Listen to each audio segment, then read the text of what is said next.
Hey guys, welcome to New Zealand for a new episode of Book the Nest. And today we are going to talk about positioning, a book written by Ries and Jack Trout more than 30 years ago, and which is still today a marketing classic. First thing to know about this book is that it is about positioning, as the title might explain it to you. Usually in marketing we talked a lot about the 4P, product, price, and all in all. What the author explained is that before that you should start by researching your market, segment your market, target who you want to target in your market, and then position your business in your market. And all this book is about that. First message of the author of this book is about how in the world today, and not today but 30 years ago, the communication is everywhere and everyone is flooded with information. So how can you explain and position your company or your product in the mind of a prospect where it has so many advertisements everywhere? The message globally is to focus on oversimplification. In fact, positioning is not a work of communication, it's a work of selection.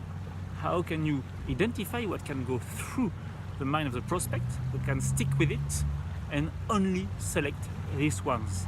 In a way, positioning is a search for the obvious. What is the obvious answer of what are you doing, what is your business, what is your product?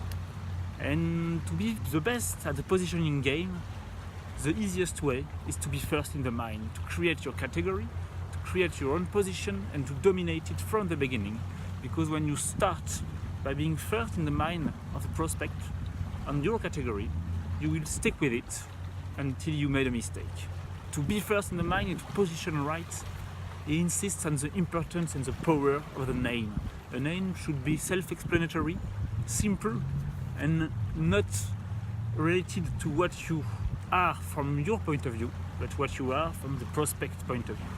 And there is a special part about the risks of acronyms, which I like pretty much because I really dislike acronyms.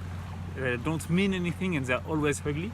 And he explains that a lot of companies have committed corporate suicide by replacing their name by acronyms, and he explained long and precisely why it's not a good idea to do that.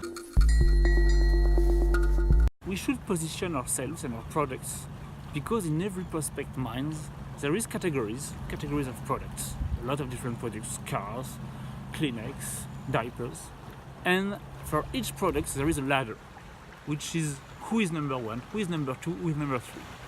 And everyone has a different ladders, everyone even has different categories, but you can have globally a lot of similarities and you can find out which is the first in the most people's mind. So if you start to position yourself in the prospect mind and not from your own point of view, you will discover that the point is not about superlative, who is the best. It's about comparative, who is different, who is the same. And it's very important that when you try to position yourself somewhere in a market, that you relate it to the old market. For example, cars, which were at some point something totally new, were positioned as horseless way of driving. So you should always position yourself from something that exists already. And one good example he gives, and that I really love, is about 7-Up. At the time in the US, 2 beverages out of 3 were colas. So the market of colas was huge and was dominated by Coca, of course, and Pepsi just below. And then 7-Up arrived, which is not a cola. He decided to position itself on the ladder of the cola in the mind of people. He decided to position itself as the first alternative to colas, and he ran a big advertisement strategy on 7-Up being the hand cola. So if you are something new, you should position yourself as different but related to the old one. And if you are the leader of something existing, you should position yourself as the real thing, as Coca-Cola does for a long time. And you should advertise the product itself and not even your brand, because everyone will relate to your brand when we talk about that.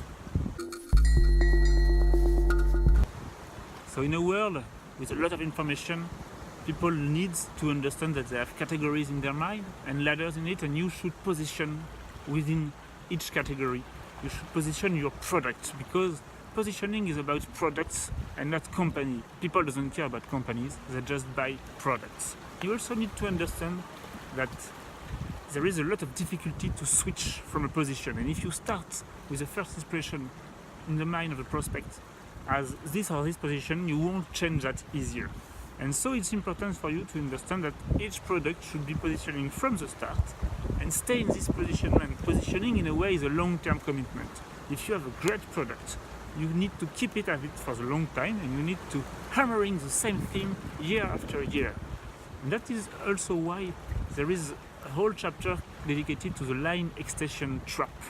It's very dangerous to use the same name as an old product for a new product, because in the prospect mind, once again, there is no correlation between it. If Kleenex, we start to do diapers, or Pampers starting to do wipes, you will not buy it, because Pampers for you is diapers and Kleenex is wipes. Stick to your position, hold it tightly, and you will have success for that. So to conclude on this book, I really recommend reading it because it's easy, it's short, it's full of examples, and half of the book is about concrete example of positioning, and positioning different kind of stuff like a country, a service, or yourself. To sum it up, what is very important is that at the end, positioning is about giving up something. You can't have it all. You need to choose, and you can't choose everything or you are nothing.